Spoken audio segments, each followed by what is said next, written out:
Cheers, guys. Epyx911, welcome to the Elitist Geek. Today's show, back in the pad.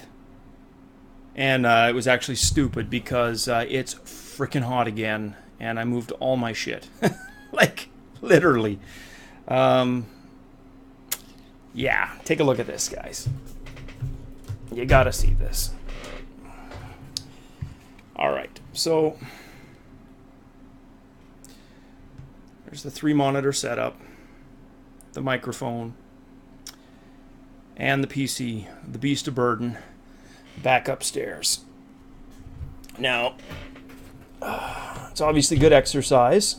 I'm not complaining about that. But, oh, what a pain in the ass when it's this hot.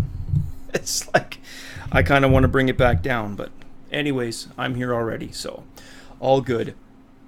Today's show, I want to talk about a bit of an older topic, and the topic is Windows for games, DirectX, and Microsoft's borking of the PC platform.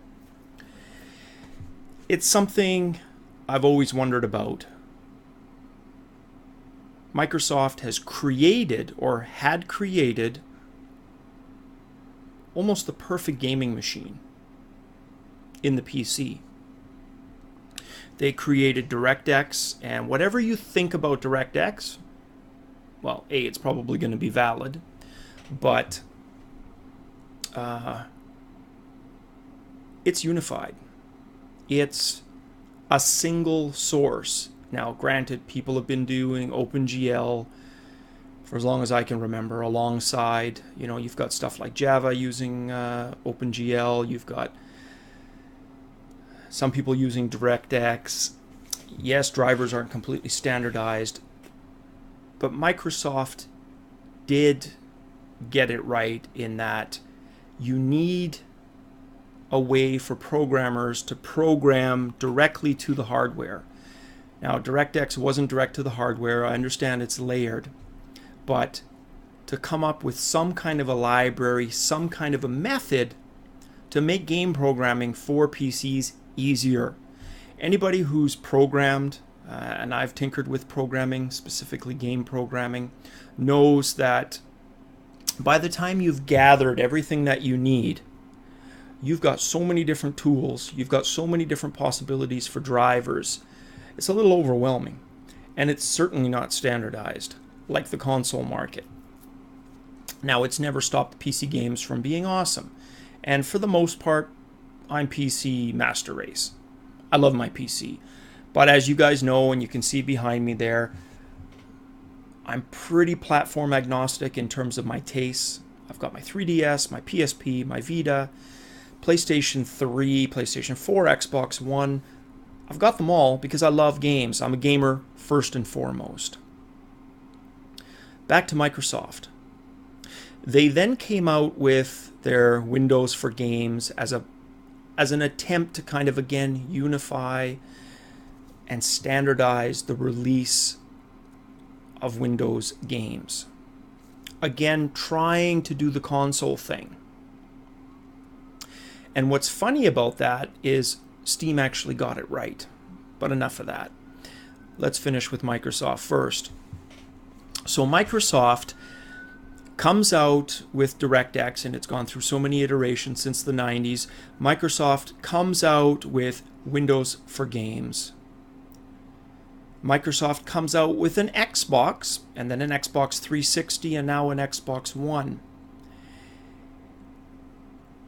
And some of it makes sense, like Halo.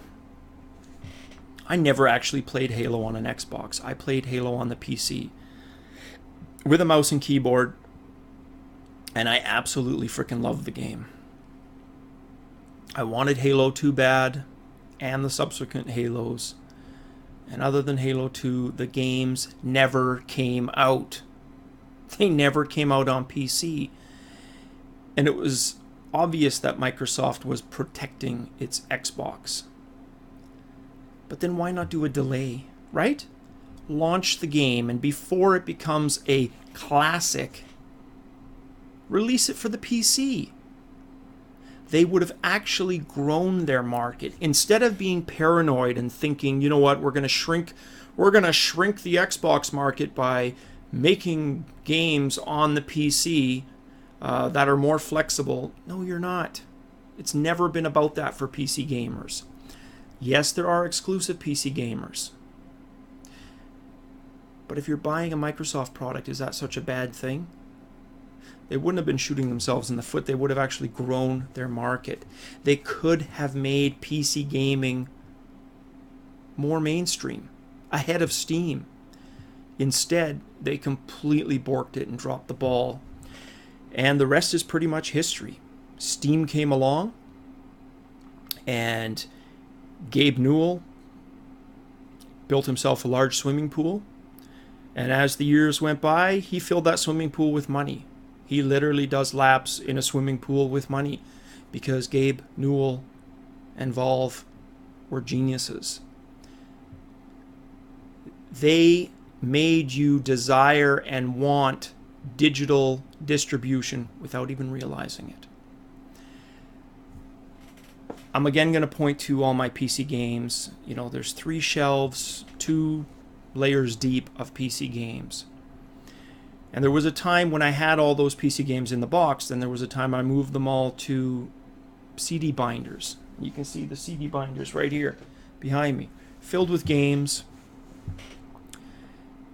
It was a pain in the ass, installing, removing, and I was pretty much against digital distribution in the beginning. I'm a guy who likes hard copies of things. I like to have a backup. I like tangible things that I can touch and feel and look.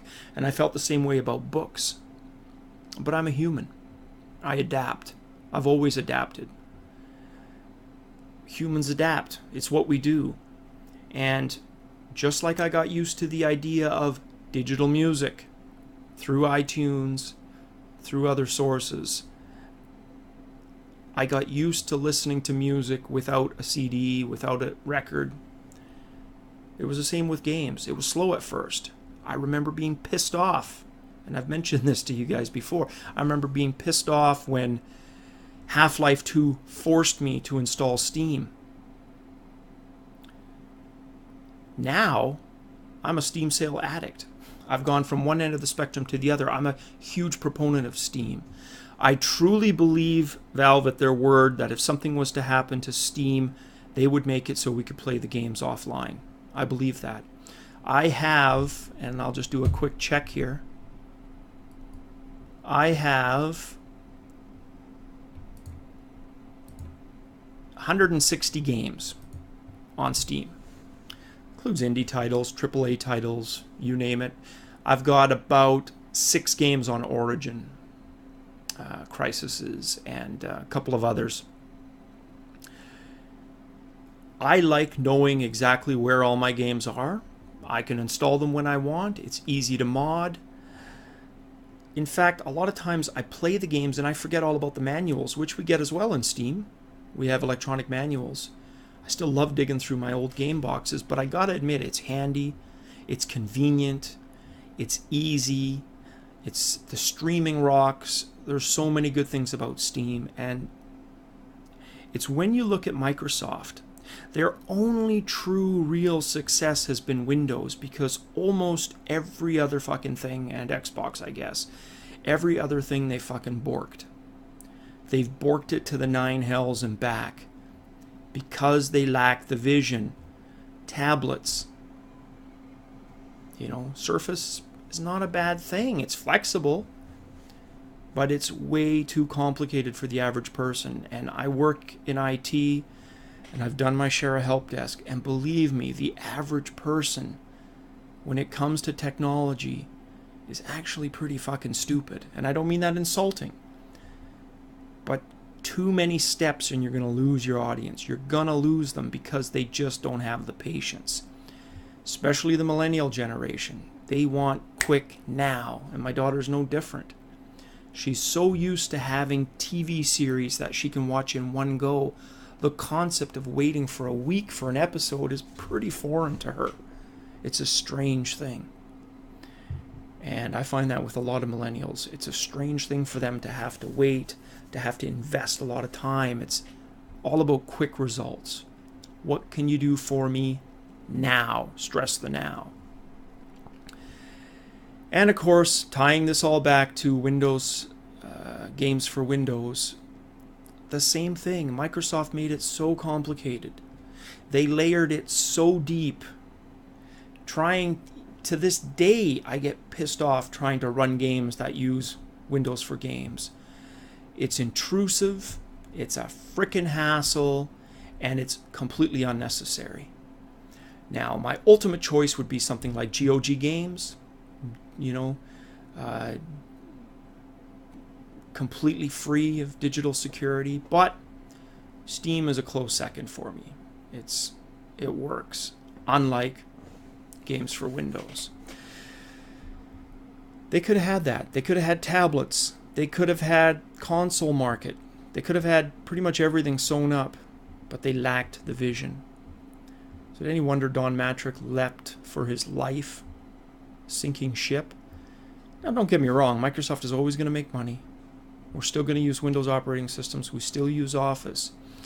But they are literally one competitor away from losing that market share. One competitor that comes along and does operating systems better, and it'll be gone. The only thing saving them right now is that they are so firmly entrenched. The operating system is so firmly entrenched. If it wasn't, they'd be displaced already, probably within the last few years. They just don't have the vision. And look at what Steam has done. Just try to compare. I don't even know how many overall subscribers. I think it's 30 to 50 million for Steam, in that range. I don't think that's a number that they've shared openly, but should have researched that before. But I can tell you there are a lot of days where I look and there's 5 million concurrent users online. That is huge. Think of it in terms of the PlayStation 4. There's 10 million units out there. Or the Xbox One with 5 million units. Using the Xbox One example first, that is the equivalent of every single Xbox One user in the country at this exact second using their Xbox and being online with it. And that doesn't happen. Looking at the PlayStation 4, that would be like 50% of PlayStation 4 users being online concurrently. That also doesn't happen. So if you think about what Steam has achieved at really Microsoft's expense, it's phenomenal. And it's only going to grow. Because the beautiful thing about Steam and about PC architecture is that PC users are used to upgrades. PC users are used to upgrading conservatively every 3 years and smaller parts along the way. Some people play on gaming rigs that are 5 years old, but the beauty of the PC market, from indie, which PC still does indie better than any console, the requirements aren't as steep, to puzzle games and more your static graphic games, they can all be played on a 5-year-old machine. So the old argument that you need a state-of-the-art, hey, if you want to play the latest and greatest, your Crysis 4 or 5, sure, you need a state-of-the-art rig. And even your state-of-the-art rig is probably not going to be able to crank all the settings. Guaranteed not able to in Crysis's case. But that game itself isn't the apex predator in terms of the market share. It's games like Minecraft. It's games like Skyrim. These are the games that have a super long lifespan on the PC thanks to modding, thanks to really the open architecture of the PC.